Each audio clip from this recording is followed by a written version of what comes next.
Question 4 मधला जो D आहे तो आपल्याला सॉल्व्ह करायचा. If 20% of bolt produce by a machine are defective. म्हणजे यांचं काय म्हणणं आहे की 20% बोल्ट जे राहते नट बोल्ट त्याच्यामधले जे बोल्ट आहे तर ते एका मशीनवर मॅन्युफॅक्चर होतात. म्हणजे बोल्ट नट बोल्ट काय आहे एका मशीनवरती मॅन्युफॅक्चर होतं. त्या मशीनवरचे 20% नट बोल्ट काय राहत्या फॉल्टी राहते किंवा डिफेक्टिव्ह राहते. ठीक आहे. तर काय करायचं सांगितलं आपल्याला, find the probability that out of 4 bolts. म्हणजे बघा त्या मशीनवरती बांधणाऱ्या आपण जर 4 बोल्ट घेतले तर त्यांच्यामध्ये आउट ऑफ 4 बोल्ट्स ड्रॉन म्हणजे त्याच्यावरती जर 4 बोल्ट बनवले तर त्यांच्यामध्ये फर्स्ट विचारलेलं आहे 1 इज डिफेक्टिव्ह. म्हणजे 4 पैकी 1 डिफेक्टिव्ह असण्याची प्रॉबिलिटी किती असेल. आणि त्याच्यानंतर दुसरं विचारलेलं आहे ॲट मोस्ट 2 आर डिफेक्टिव्ह. आणि त्याच्यामधले जास्तीत जास्त 2 डिफेक्टिव्ह असण्याची प्रॉबिलिटी किती आहे. ठीक आहे. हे आपल्याला 2 क्वेश्चन विचारलेले आहेत. आता बघा आपण याचं सोल्युशन बघू. सोल्युशन मग बघा इथं सगळ्यात पहिले काय दिलेलं आहे पी म्हणजे प्रॉबिलिटी 20% दिलेली एका मशीनवरची म्हणजे अ मशीन म्हणजे फॉर द सिंगल इव्हेंट. मग सिंगल इव्हेंटची प्रॉबिलिटी कशाने डिनोट करते पीने. मग ती किती येणार आहे 20%. मग बघा प्रॉबिलिटी जर पर्सेंटमध्ये असेल तर तिला जर कन्वर्ट करायचं असेल काय करावं लागेल, पर्सेंटचं साईन जर काढायचं असेल तर 100ने डिवाइड करावं लागेल. ठीक आहे. म्हणजे 20/100 म्हणजेच किती येणार आहे 0.2 येणार आहे. मग बघा त्याच्यामध्ये 20% डिफेक्टिव्ह येण्याचे चान्सेस आहे.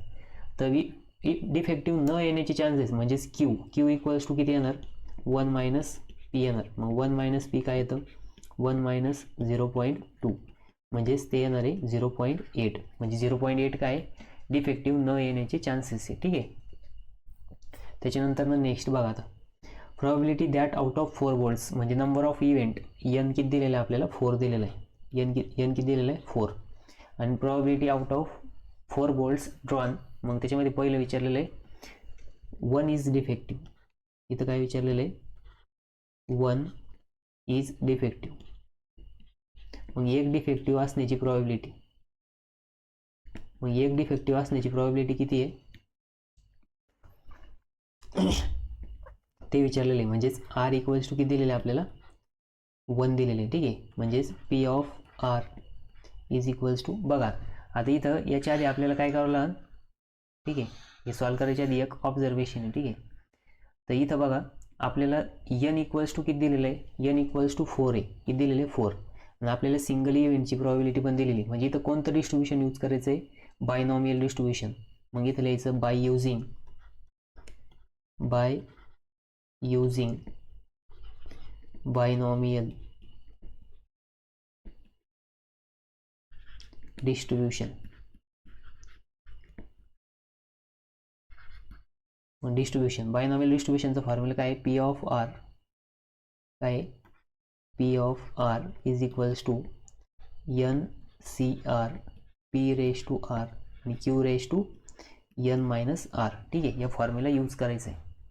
मग या फॉर्म्युल्यानुसार आपण काय सॉल्व्ह करणार पहिलं 1 इज डिफेक्टिव्ह म्हणजे आर इक्वल्स टू काय दिलेलं आहे आपल्याला 1 दिलेलं आहे. मग बघा फॉर्म्युला काय येणार p of r is equals to n c r p raise to r आणि q raise to n minus r. ठीक आहे. मग आता याच्यानुसार सॉल्व्ह करायचं. ठीक आहे. मग इथे येणार बघा p of 1 is equals to n म्हणजे किती आहे 4 आहे. सी कॉम्बिनेशनचा सी आणि आर म्हणजे इथं 1 आहे. ठीक आहे. पी किती आहे आपला 0.2 आहे. मग 0.2 रेस टू आर किती इथं 1. पुन्हा इथं 0.8 q raise to n minus r म्हणजेच 4 - 1. ठीक आहे. म्हणजेच p of 1 is equals to 4 factorial upon बघा आर फॅक्टोरियल म्हणजेच 1 फॅक्टोरियल 4 - 1 फॅक्टोरियल. ठीक आहे. Into 0.2 raise to 1 into 0.8 raise to 3. ठीक आहे. मग इथे येणार p of 1 is equals to मग कॅल्क्युलेशन करायचं याचं. ठीक आहे. त्याचं कॅल्क्युलेशनमध्ये काय येणार बघा, तुम्ही कॅल्क्युलेटरमध्ये डायरेक्ट पण सॉल्व करू शकता. मग सॉल्व करा.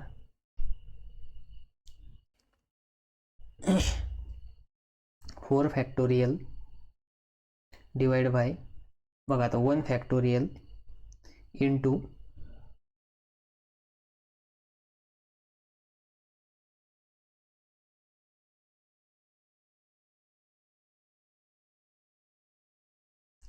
बघा 4 - 1 म्हणजे 3 आणि 3 फॅक्टोरियल घ्यावं लागेल.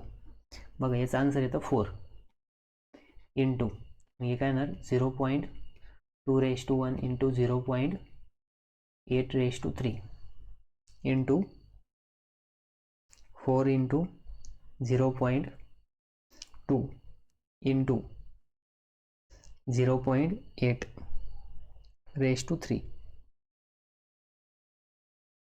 मग बघा प्रोबॅबिलिटी ती P of 1 is equals to 0.4096. ही काय आली प्रोबॅबिलिटी आली. कशाची प्रोबॅबिलिटी आली तर 1 डिफेक्टिव्ह असण्याची प्रोबॅबिलिटी आली. मग आता नेक्स्ट काय विचारलेलं क्वेश्चन, नेक्स्ट क्वेश्चन विचारलेलं आहे ॲट मोस्ट. बघा सेकंड विचारलेलं आहे ॲट मोस्ट 2 आर डिफेक्टिव्ह. बघा जास्तीत जास्त 2 डिफेक्टिव्ह पाहिजे. किती पाहिजे 2. मग 2 पेक्षा कमी पण चालेल का, चालेल. ठीक आहे. मग बघा आता हे ॲट मोस्ट आणि ॲट लिस्टमध्ये खूप जणांना कन्फ्युजन राहतं, तर मी बरेच जणांचं कन्फ्युजन क्लिअर करतो. बघा आता इथं एन किती आहे 4 आहे. ठीक आहे, म्हणजे आपल्याला एन दिलेलं आहे 0 पासून 4 पर्यंत.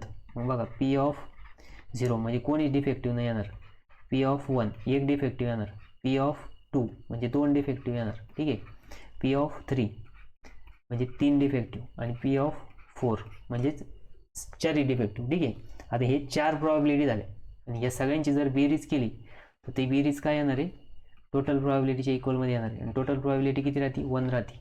बघा आता इथं काय विचारलं आहे आपल्याला ॲट मोस्ट. मग ॲट मोस्ट काय सांगितलेलं आहे 2 म्हणजे जास्तीत जास्त 2. बघा इथं ॲट मोस्ट इथं आहे म्हणजे बघा ॲट मोस्ट वर्ड जर यूज झाला तर 2 पासून छोटे सगळे घ्यायचे. ठीक आहे, म्हणजे आर इज बघा याचा अर्थ काय होतो r is less than or equal to 2. Less than म्हणजे काय आर हे 2 पेक्षा छोटे आणि 2 पर्यंतचे असणार. ठीक आहे, म्हणजे ज्यावेळेस ॲट मोस्ट वर्ड यूज होतो ॲट मोस्ट त्यावेळेस 2 पासून ॲट मोस्टमध्ये जो दिलेला आहे त्याच्यापासून छोट्यांची सगळ्यांची बेरीज करायची. ज्यावेळेस ॲट लिस्ट वर्ड यूज होणार आहे ॲट लिस्ट.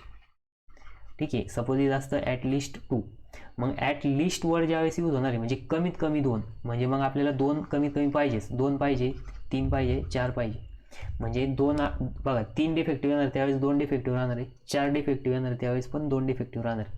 म्हणजे ज्यावेळेस ॲट लिस्ट वर्ड यूज होणार आहे त्यावेळेस आर हा त्या नंबरपेक्षा मोठा नंबर घ्यायचा. ठीक आहे, म्हणजे r is greater than or equal to 2. ठीक आहे, म्हणजे 2 आणि 2 पेक्षा मोठे सगळे एन पर्यंत. ठीक आहे, मग ॲट मोस्ट आणि ॲट लिस्ट समजलं. मग आता इथं कोणता वर्ड यूज झाला आहे ॲट लिस्ट. कोणता वर्ड आहे ॲट लिस्ट. मग ॲट लिस्ट म्हणजे काय ॲट लिस्ट 2 2 आणि 2 पेक्षा छोटे सगळे असणार. ठीक आहे, ठीक आहे. मग आता कोणाला ॲट लिस्ट आणि ॲट मोस्टमध्ये कन्फ्युजन होणार नाही. ठीक आहे, म्हणजेच आर इज इक्वल्स टू किती दिलेलं आहे r is equals to less than or equal to 2. ठीक आहे, हा लेस दॅन आणि इक्वल टूचा सिम्बॉल आहे. म्हणजे आपल्याला काय विचारलं आहे पी ऑफ बघा p of r is less than or equal to 2. मग less than or equal to 2 मध्ये काय काय येणार आहे मग बघा पी ऑफ आता बघा 2 पेक्षा छोटं पी ऑफ 0, पी ऑफ 1 आणि पी ऑफ 2 म्हणजे आपल्याला हे 3 फाइंड आउट करावं लागणार. मग आता बघा पहिल्यासाठी फॉर्म्युला अप्लाय करायचा. ही बघा एन किती आहे 4 आहे, NC0 मग पी किती आहे आपल्याकडं बघा आता पीची व्हॅल्यू किती 0.2 आहे म्हणजे इथे येणार 0.2 आणि 0.8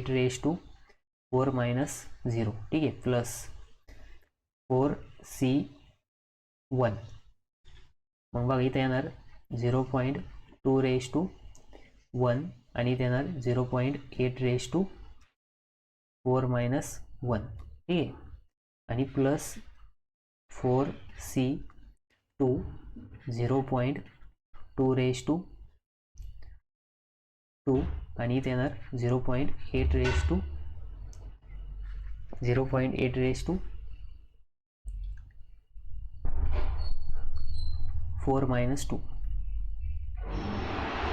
ठीक आहे. मग बघा आपण हे 3 लिहिले, इथं तिघांची बेरीज करायची. ठीक आहे. वाटलं तर पुढच्या पेजवरती यांना कॉपी करून घेऊ. ठीक आहे. इथं जरा थोडं गोंधळ झालं. ठीक आहे. कंट्रोल C किंवा कंट्रोल X करून घेऊ, पुढच्या पेजवरती क्लिअर करू. ठीक आहे. बघा आता पुढच्या पेजवरती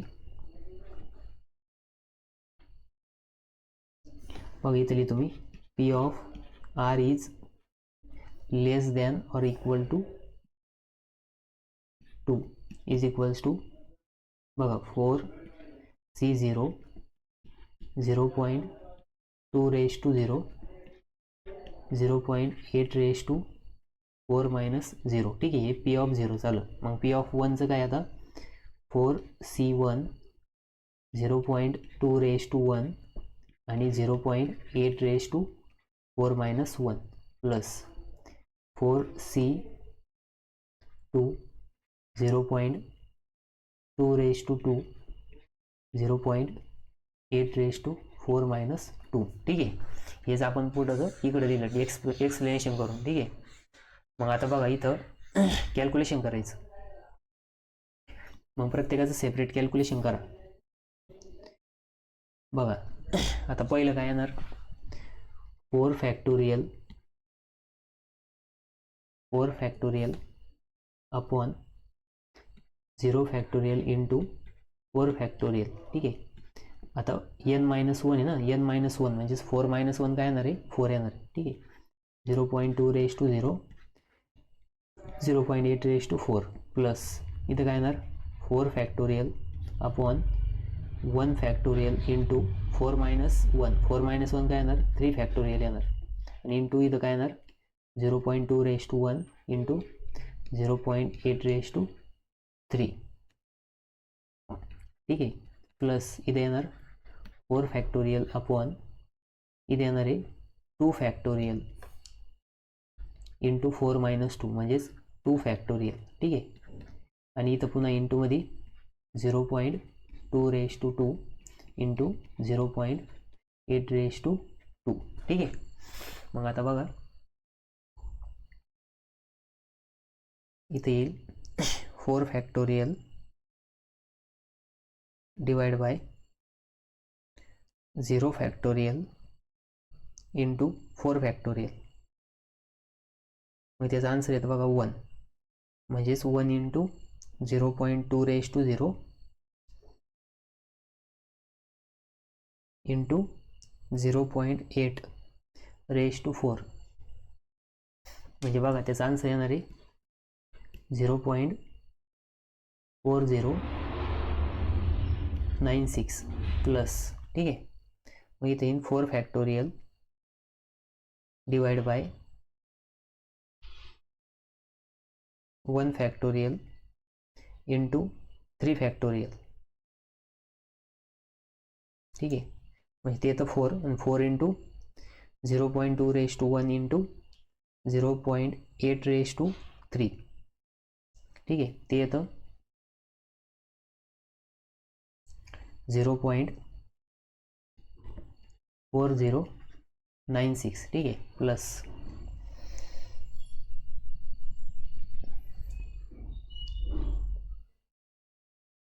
बघा पहिलं पण सेम आलं आणि दुसरं पण सेम आलं असं कसं शक्य आहे.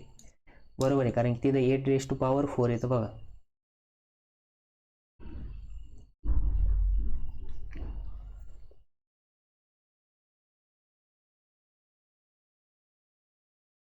ठीक आहे. मग आता next 4 factorial divide by 2 factorial into 2 factorial म्हणजे 6 into 0.2 raise to 2 into 0.8 raise to 2. ठीक आहे. मग ते येणार 0.15 3 6. ठीक आहे. मग आता तिघांची बेरीज करायची. P of r is greater than or equals less than or equal to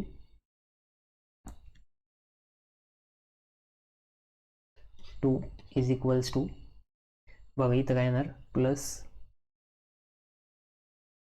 0.4096 plus 0.4096 म्हणजे येणार आहे 0.9728. ठीक आहे. हे काय आपलं फायनल आन्सर आलं बघा. मग काय इथं आपण बायनॉमियल डिस्ट्रीब्युशन यूज केलं का, कारण की इथं एन छोटा होता आणि पी मोठा होता. ठीक आहे. ज्यावेळेस एनची व्हॅल्यू कमीत कमी राहते त्यावेळेस काय बायनॉमियल डिस्ट्रीब्युशन यूज करायचं राहतं. ठीक आहे. मग आता आपण ॲट मोस्ट आणि ॲट लिस्ट पण बघितलं. ॲट मोस्ट असेल तर त्या नंबरपासून छोटे घ्यायचे आणि ॲट लिस्ट असेल तर त्या नंबरपासून वरचे सगळे घ्यायचे. ठीक आहे. तो नंबर पण. तर आपण दोन्ही पण फाइंड आउट केले. आता नेक्स्ट क्वेश्चन सॉल्व्ह करू आपण.